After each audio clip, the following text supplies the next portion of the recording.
అల్హమ్దులిల్లాహి రబ్బిల్ ఆలమీన్ వస్సలాతు వస్సలాము అలా రసూలిల్ అమీన్ వఅలా ఆలిహి వఅస్హాబిహి అజ్మఈన్. అమ్మా బాద్. ఫౌజు బిల్లాహి మినష్ షైత్వానిర్ రజీం. బిస్మిల్లాహిర్ రహ్మానిర్ రహీం.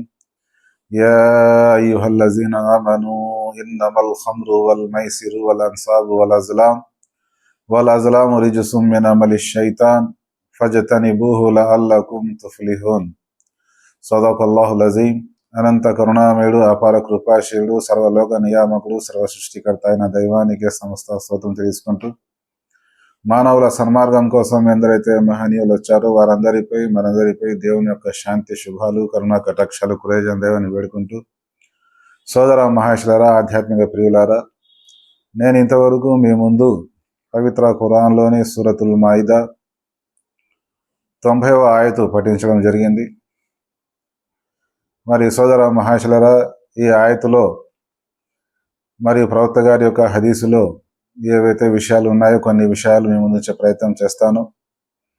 సోదర మహేశ్వర, ప్రియ ప్రవక్త ముహమ్మద్ సల్లల్లాహు అలైహి వసల్లం గారు మదీనాకు వచ్చి దాదాపు 7 సంవత్సరాలు అయిన తర్వాత ఈ సూరా అవతరింపజేయడం జరిగింది.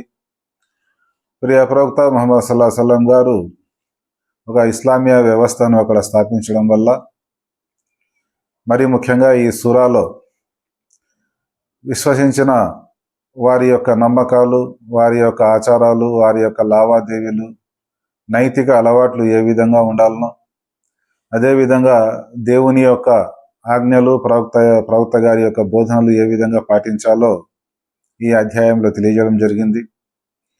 అదేవిధంగా చివరిలో గ్రంథ ప్రజలు ఎవరైతే ఉన్నారో వారి యొక్క విషయాలు కూడా కొన్ని తెలుపుతూ, వాటి ద్వారా మీరు ఎటువంటి గుణపాఠం ధరించాలి, అదేవిధంగా గ్రంథ ప్రజలు ఎవరైతే ఉన్నారో వారితో మీరు ఎటువంటి సంబంధాలు ఉండవచ్చు, ఆ విషయాలు కూడా తెలియజేయడం జరిగింది.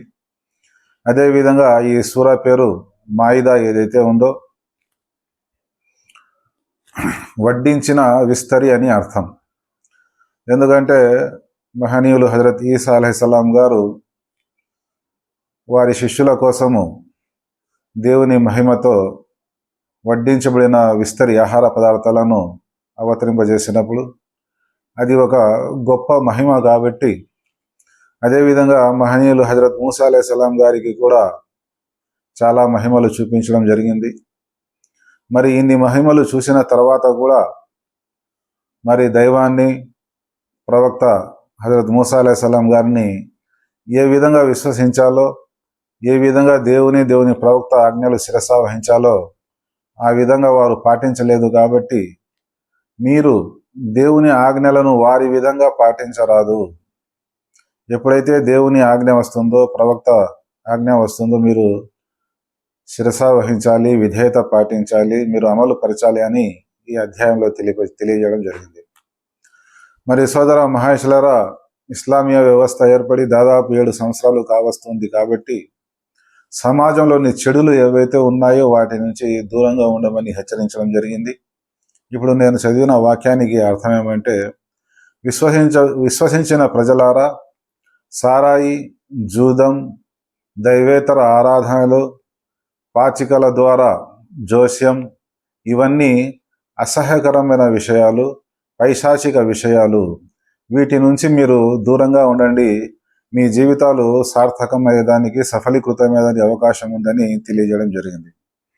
మరి సోదర మహేశ్వర, ఈ వాక్యంలో 4 నిషేధితాలు, హరాం హలాల్ ఏవైతే ఉన్నాయో ఇది దేవుని తరపు నుంచి ఆజ్ఞాపించబడతాయి కాబట్టి వీరిలో ప్రవక్తలు కానీ మహనీయులు కానీ ఎవరు కూడా దఖలు చేసేదానికి అవకాశము లేదు.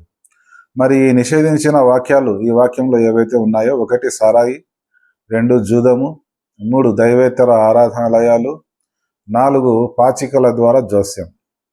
మరి ఈరోజు అన్ని విషయాలు చెప్పుకోవాలంటే వీడియో లెంత్ అవుతుంది కాబట్టి సారాయికి సంబంధించి కొన్ని విషయాలు ముందుంచే ప్రయత్నం చేస్తాను. సోదర మహేశ్వర, 1450 సంవత్సరాలకు పూర్వం అరేబియాలో ఈ సారాయి అనేది, మత్తు పదార్థాల సేవనం అనేది సర్వసామాన్యం. చిన్నలు, పెద్దలు, స్త్రీలు, పురుషులు అందరూ సామూహికంగా సారాయి సేవనం చేసేవారు. అదేవిధంగా ఎవరి వద్ద ఎంత పాత సారాయి ఉంటే, ఎంత ఎక్కువ మోతాదులో సారాయి ఉంటే అతను గొప్పవాడుగా గుర్తించబడేవాడు ఆ కాలంలో. మరి ఇంత అలవాటుకు పడినప్పుడు ఒకే ఆజ్ఞతో ఒకే సమయంలో అందరూ ఈ చెడు నుంచి దూరంగా ఉండలేరు కాబట్టి ఆ కరుణామయుడ దైవము 3 సందర్భాల్లో దీన్ని నిషేధించడం జరిగింది. మొదటిసారి ఆజ్ఞాపించినప్పుడు, ఓ విశ్వసించిన వారలారా, ఈ సారాయిలో ప్రయోజనం తక్కువ, నష్టం ఎక్కువ ఉందని తెలియజేయడం జరిగింది. అప్పుడు సమాజంలోని మానవుల్లో ఎవరైతే వివేకవంతులు, జ్ఞానం కలిగిన వాళ్ళు, అనుభవం ఉన్న వాళ్ళు ఎవరైతే ఉన్నారో మొదటి ఆజ్ఞతో చాలామంది సారాయి సేవనం, మద్యపానం ఆపేయడం జరిగింది. మరి కొంతకాలం గడిచిన తర్వాత విశ్వాసులు ఆరాధనకు అలవాటు పడిన తర్వాత రెండవసారి ఈ విధంగా ఆజ్ఞాపించడం జరిగింది. ఓ విశ్వాసులారా, మీరు మత్తులో ఉన్నప్పుడు ప్రార్థన వద్దకు వెళ్ళగాకండి. మీరు ప్రార్థించేటప్పుడు దేవుని ఆజ్ఞలు ఏవైతే పఠిస్తారో, ఏవైతే వాక్యాలు మీరు పఠిస్తారో అవి మీరు స్పృహలో ఉండాలి, అర్థం చేసుకునే స్థితిలో ఉండాలి. ఆ విధంగా రెండవ కేటగిరీకి చెందిన ప్రజలు ఎవరైతే ఉన్నారో పగటిపూట సారాయి త్రాగడం మానేసి రాత్రి ఇషా నమాజ్ తర్వాత కొంచెం త్రాగి పడుకునేవారు. ఆ విధంగా ఉదయానికి ఆ మత్తు వదిలేది. ఆ విధంగా రెండవ వర్గానికి చెందిన కొంతమంది సారాయి మానుకోవడం జరిగింది. ఇంకా మూడవ రకానికి చెందిన వ్యక్తులు ఎవరైతే ఉన్నారో వాళ్ళంతా మాస్ కాబట్టి వాళ్ళకు అంతగా ప్రభావితం లేదు. అదేవిధంగా ఇంకొంతకాలం గడిచిన తర్వాత పూర్తిగా సారాయిని నిషేధించడం జరిగింది. అప్పుడు మదీనా నగరంలో ఎవరి ఇళ్లలో అయితే సారాయి నిల్వ ఉందో ఆ సారాయి అంతా బయటికి తీసి వీధుల్లో పారవేయడం జరిగింది. ఆ విధంగా పారవేసిన సారాయి నీటి ప్రవాహం మాదిరి, నది మాదిరి ప్రవహించడం జరిగిందన్నమాట. అప్పుడు కొంతమంది ప్రవక్త గారి యొక్క శిష్యులు, ఓ ప్రవక్త, ఈ సారాయిని గ్రంథ ప్రజలు, యూదులు ఎవరైతే ఉన్నారో వారికి కానుకగా ఇవ్వచ్చా అని అడగడం జరిగింది. మీరు కానుకకు మంచి వస్తువు ఇవ్వాలి అని దేవుడు నిషేధించిన చెడ్డ వస్తువు కానుక ఇవ్వలేరు కదా, ఇది కానుక కూడా ఇవ్వకూడదు అని చెప్పడం జరిగింది. అంటే దీనిని తయారు చేయడము, త్రాగడము, త్రాపించడము, సరఫరా చేయడము అన్నీ నిషేధమని ప్రియ ప్రవక్త ముహమ్మద్ సల్లల్లాహు అలైహి వసల్లం గారు తెలియజేయడం జరిగింది. ఇంకొక శిష్యుడు మందుగా వాడవచ్చా అని అడగడం జరిగింది. మరి ఈ మద్యము వ్యాధి అయినప్పుడు దాంట్లో చికిత్స అనేది, వైద్యం అనేది ఎక్కడ ఉంది? మందుగా కూడా దాన్ని వాడకూడదని చెప్పడం జరిగింది. అదేవిధంగా ఇంకొక చలి ప్రదేశంలో ఉండే సహచరులు వాళ్ళు వచ్చి, ఓ ప్రవక్త, మేము కూలీనాలి, కాయ కష్టం చేస్తాము, రాత్రిపూట ఇది త్రాగడం వల్ల మనకు కొంచెం హాయి కలుగుతుంది, నిద్ర వస్తుంది, మేము చలి ప్రదేశంలో ఉన్నాము కాబట్టి మేము దానికి అలవాటు పడి ఉండాము, మాకేమైనా మినహాయింపు ఉంటుందా అని అడగడం జరుగుతుంది. అప్పుడు ప్రవక్త గారు, ఆ పానీయము తాగినప్పుడు మీకు మత్తు కలుగుతుందా అని అడిగారు. అవును ప్రవక్త, మత్తు కలుగుతుంది అని చెప్పడం జరిగింది. అప్పుడు ప్రియ ప్రవక్త ముహమ్మద్ సల్లల్లాహు అలైహి వసల్లం గారు, మత్తు కలిగించే పదార్థము ఎంత చిన్న మోతాదులో ఉన్నప్పటికీ అది నిషేధితమని ప్రవక్త సల్లల్లాహు అలైహి వసల్లం గారు తెలియజేయడం జరిగింది. అప్పుడు ఆ సహచరులు ఏమన్నారంటే, ఓ ప్రవక్త, మా ప్రాంతవాసులు ఇది నిషేధం అంటే వారు ఒప్పుకోరు, అలవాటు పడి ఉండారు, వాళ్ళు మానుకోరు అని చెప్పడం జరిగింది. అప్పుడు ప్రవక్త సల్లల్లాహు అలైహి వసల్లం గారు వారితో యుద్ధం చేయండి అని ప్రవక్త సల్లల్లాహు అలైహి వసల్లం గారు సెలవియడం జరిగింది. మరి సోదర మహాశలరా, దేవుడు నిషేధిస్తున్నాడు, ప్రవక్త యుద్ధం కోసం ఆజ్ఞాపిస్తున్నాడంటే ఇది ఎంత చెడ్డ వస్తువో, ఎంత నీచమైన వస్తువో మనం అర్థం చేసుకోవాలి. ఎందుకంటే ఆ కరుణామయుడ దైవము 70 తల్లుల కంటే కరుణామయుడు కాబట్టి ఇది ప్రజలకు, మానవులకు నష్టం కలిగించే, ముఖ్యంగా విశ్వాసులకు నష్టం కలిగించే వస్తువు కాబట్టి నిషేధించడం జరిగింది. మరి ఆ విధంగా నిషేధించినప్పుడు కూడా కొంతమంది దాక్కొని అక్కడక్కడ తాగేవారు. దానికోసం ప్రియ ప్రవక్త సల్లల్లాహు అలైహి వసల్లం గారు సాక్ష్యాలతో దొరికినట్లయితే 40 కొరడా దెబ్బలు వారికి శిక్షగా విధించడం జరిగింది. ఆ విధంగా అరేబియా దేశంలో హజరత్ అబూబకర్ సిద్దిక్ రజను గారి కాలంలో, హజరత్ ఉమర్ రజను గారి కాలంలో కూడా సారాయి మత్తు పానీయం తాగిన వారికి 40 కొరడా దెబ్బలు శిక్షగా విధించేవారు. కానీ హజరత్ ఉమర్ రజను గారి కాలంలో వచ్చేటప్పటికి ఆ 40 కొరడా దెబ్బలు కొట్టినా కానీ చాలామంది తాగడం మానలేదు. వారిని తర్వాత 80 కొరడా దెబ్బలుగా కూడా శిక్ష పెంచడం జరిగింది. అదేవిధంగా హజరత్ ఉమర్ గారి కాలంలో ఎవరైతే అమ్ముతారో తయారు చేస్తారో అటువంటి గృహాలని కాల్చివేయడం, దహించివేయడం కూడా జరిగిందన్నమాట. మరి ఎందుకు ఆ కరుణామయ దైవము దీన్ని నిషేధిస్తున్నాడంటే, ఇదే వాక్యంలో ఏం తెలుపుతున్నాడంటే, ఈ సారాయి జూదం ద్వారా ఆ దుష్టశక్తి అయిన శైతాను మీలో విరోధము, శత్రుత్వము, ద్వేషం పెంచేదానికి అవకాశం ఉంది. అదేవిధంగా మీకు దైవ ధ్యానం నుండి, దైవ ఆరాధన నుంచి అతను దూరం చేస్తాడు. తద్వారా మీలో హేయమైన చేష్టలు చేసేదానికి మీకు పురికొల్పుతాడని కూడా ఆ కరుణామయ దైవము తెలపడం జరిగింది. మరి సోదర మహాశయులారా, ఈరోజు మన సమాజంలో చూసినట్లయితే ఈ సారాయి, మత్తు పదార్థాల సేవనం అనేది సర్వసామాన్యమైపోయింది. మరి అదేవిధంగా ఆ దుష్టశక్తి అయిన శైతాన్ ఏం ప్రేరేపిస్తాడంటే, ధర్మం లేదు, అధర్మం లేదు, స్వర్గం లేదు, నరకం లేదు, ఇదే జీవితం, ఇక్కడే నువ్వు అనుభవించు అని ఆ వ్యక్తిని ప్రేరేపించినప్పుడు చాలామంది ఈ శుభకార్యాల సందర్భంలో, వివాహాల సందర్భంలో, పార్టీల సందర్భంలో, ఎలక్షన్లు వచ్చినప్పుడు ఫ్రీగా ఇస్తున్నారని తాగి దానికి అలవాటు పడతారు. అలవాటు పడిన తర్వాత దానికి బానిసై ఆహారం కూడా తీసుకోకుండా ఉంటాడు, కానీ ఆ మద్యం సేవించకుండా ఉండడు. ఈరోజు ఎంతోమంది కాయ కష్టం చేసేవాళ్ళు, కూలీనాలి చేసేవారు ఎంతోమంది ఈ మద్యానికి బానిసై లక్షలాది కోట్లాది కుటుంబాలు నాశనం అవుతున్నాయి. కానీ ఆ శైతానేమో నువ్వు ఇక్కడే అనుభవించు అంటాడు. కానీ తర్వాత దీనికి అలవాటు పడి అతను అనారోగ్యం పాలైనప్పుడు, పని పాట చేయలేనప్పుడు ఎంతోమంది వారిపైన ఆధారపడిన తల్లిదండ్రులు నిరాశకు గురవుతారు. రోడ్లపైనకి వారి జీవనం సాగించాల్సి వస్తుంది. అదేవిధంగా వారి ద్వారా వారి భార్య బిడ్డలకు కూడా చాలా కష్టం కలుగుతుంది. అదేవిధంగా ఆ మత్తులో ఉన్నప్పుడు చాలా దుశ్చర్యలకు అతను పాల్పడేదానికి కూడా అవకాశం ఉంది. అందుకోసమే ప్రియ ప్రవక్త ముహమ్మద్ సల్లల్లాహు అలైహి వసల్లం గారు ఒక సందర్భంలో ఈ మద్యం అనేది సర్వ చెడులకు తల్లి లాంటిది. ఆ తల్లి ఎలాగైతే పిల్లల్ని కంటుందో, ఈ సారాయి ద్వారా అతనిలో అలసత్వం వస్తుంది, సోమరితనం వస్తుంది, అబద్ధం ఆడతాడు, మోసం చేస్తాడు, ఇంకా దొంగతనం చేసేదానికి కూడా అవకాశం ఉంది, కల్తీ చేసేదానికి అవకాశం ఉంది, మోసం చేసేదానికి అవకాశం ఉంది.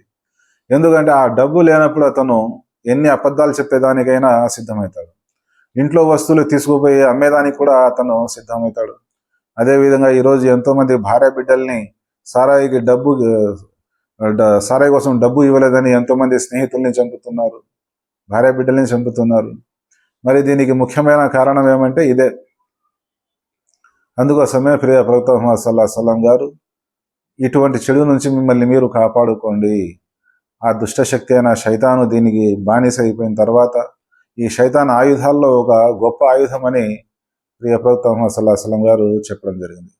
మరి సోదర మహాశయులారా, ఈరోజు మన సమాజంలో ఏ దేశాల్లోనైతే ఈ సారాయి నిషేధం ఉందో, అక్కడ తయారు చేయడం లేదో, అమ్మడం లేదో, త్రాగడం లేదో, అక్కడ క్రైమ్ రేటు చాలా తక్కువగా ఉంది.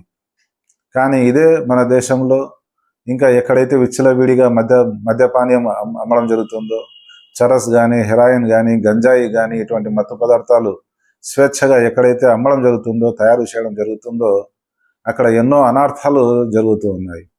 అదేవిధంగా ఈ నమ్మకం అనేది, విశ్వాసం అనేది, ఆజ్ఞ పాటించాలా అనే ధ్యేయం లేనప్పుడు అక్కడ ఎన్ని చట్టాలు చేసినా ప్రయోజనం కూడా ఉండేది కాదు.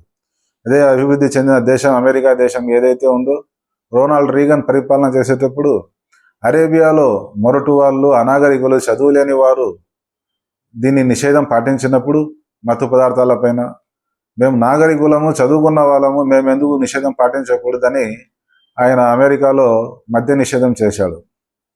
కానీ దాని ప్రతిఫలం ఏ విధంగా వచ్చిందంటే, ముందు తాగేదానికంటే 2 3 ఎక్కువ తాగినారు ప్రజలు.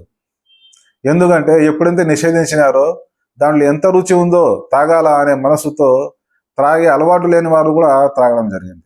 దీనికి కారణం ఏమంటే, అక్కడ ఉండే ప్రజల్లో దేవుని పట్ల, దేవుని ప్రవక్తల పట్ల, వారి యొక్క బోధనల పట్ల విశ్వాసం లేదు, నమ్మకం లేదు. ఇక్కడే త్రాగాలి, ఇక్కడే తినాలి, ఇక్కడే ఇక్కడే అనుభవించాలి అనే కాన్సెప్ట్ ఉంది. కాబట్టి చెడుల నుంచి దూరంగా ఉండకపోవడం వల్ల ఒకసారి ఈ మద్యానికి అలవాటు పడినట్లయితే దాని ద్వారా వ్యభిచారం వ్యాపిస్తుంది, జూదము వ్యాపిస్తుంది, సోమరితనము, అలసత్వము, ఇంకా నానాగా చెడులు వాటి ద్వారా వచ్చేదానికి అవకాశం ఉంది. కాబట్టి దానికి బానిస కాకూడదని ప్రియ ప్రవక్త ముహమ్మద్ సల్లల్లాహు అలైహి వసల్లం గారు బోధించడం జరిగింది. మరి ఈరోజు మన సమాజంలో, దేశాల్లో మనం చూసినట్లయితే ప్రపంచ దేశాల్లో యుద్ధంలో చనిపోయే వారి కంటే మద్యానికి బానిసలై మద్యానికి అలవాటు పడి ఆత్మహత్యలు చేసుకునేవారు కొందరైతే, తమ భార్య బిడ్డల్ని చంపేసే వాళ్ళు, బాధ పెట్టేవాళ్ళు ఎంతోమంది ఉన్నారు. అందుకోసమే ప్రియ ప్రవక్త ముహమ్మద్ సల్లల్లాహు అలైహి వసల్లం గారు మత్తు కలిగించే అతి చిన్న పదార్థాన్ని కూడా దూరంగా ఉండాలి. అది సిగరెట్ కావచ్చు, పాన్ పరాగ్ కావచ్చు, ఇంకా ఈ కాలంలో మనం చూసినట్లయితే బ్రాందీ అని, వైన్ అని, ఇంకా బీర్ అని, ఇవన్నీ చలవరం కలుగుతాయని, సత్వ కలుగుతుందనే అడ్వర్టైజ్మెంట్ చూసుకొని చాలామంది తాగి మోసపోయి తమ జీవితాలని నాశనం చేసుకుంటున్నారు. ఈ అలవాటు పడక ముందు దానివల్ల కలిగే నష్టము, ఎందుకంటే యవ్వనంలో మెచ్యూరిటీ ఉండదు, సంపాదనని తాగుతారు, తర్వాత వృద్ధాశ్రమాల్లో చేరి రోడ్ల పైన, దేవాలయాల దగ్గర, మసీదుల, చర్చిల దగ్గర భిక్షమెత్తుకుంటూ చివరి దశలో బతుకుతూ ఉంటారు. అదేవిధంగా సారాయి అంగళ్ళ ఎదురుగా చూసినట్లయితే ఎంతోమంది తాగి పడిపోయిన వాళ్ళు ఉంటారు. సరి అయిన జీవన మార్గం ఉండదు, మంచి అలవాట్లు ఉండవు. అందుకోసం ఆ కరుణామయుడ దైవము మానవునికి ఉత్తమ జన్మ ఇచ్చాడు కాబట్టి ఉత్తమమైన జీవన విధానం ఉండాలి అతనికి. అందుకోసమే ప్రియ ప్రవక్త ముహమ్మద్ సల్లల్లాహు అలైహి వసల్లం గారు ప్రతి ఒక్కరు కూడా ఈ చెడులకు దూరంగా ఉంటూ, ఎవరైతే ఈ చెడుకు బానిసైపోయి ఉంటారో వారికి మంచి బోధించి ఆ అలవాటు మానుకునేలా చేయడము ప్రతి ఒక్క విశ్వాసి పైన ఉంది. కాబట్టి తమను తాము సంస్కరించుకుంటూ సమాజాన్ని సంస్కరించే బాధ్యత కూడా విశ్వాసులపై ఉంది. అందుకోసమే మీలో మంచిని వ్యాపింపజేసేవారు, చెడులు నిర్మూలించేవారు తప్పకుండా ఉండాలని దేవుని ఆజ్ఞ ఉందన్నమాట. సోదర మహాశయులారా, దైవ చిత్తం అయితే ఇటువంటి ఆధ్యాత్మిక వీడియోలు ముందు వస్తూ ఉంటాయి. ఈ వీడియో మీకు నచ్చినట్లయితే సబ్స్క్రైబ్ చేయండి, మీ బంధుమిత్రులకు షేర్ చేయండి. ఇన్షాల్లా ఈ టాపిక్లో జూదము మరియు దైవేతర ఆరాధనాలయాలు, పాచికల జోస్యం, ఇంకా 3 విషయాలు ఉన్నాయి. దైవ చిత్తం అయితే ఇన్షాల్లా నెక్స్ట్ ఇంకొక వీడియో వస్తుంది. ఏవైతే విషయాలు విన్నామో, అర్థం చేసుకున్నామో ఆచరించే సద్బుద్ధి కలగజేయాలని, తద్వారా మనందరి గృహపరలోకల్లో మోక్షం కలగని దయని వేడుకుంటున్నాను. అస్సలాము అలైకుం వరహమతుల్లాహి వబర్కాతుహు.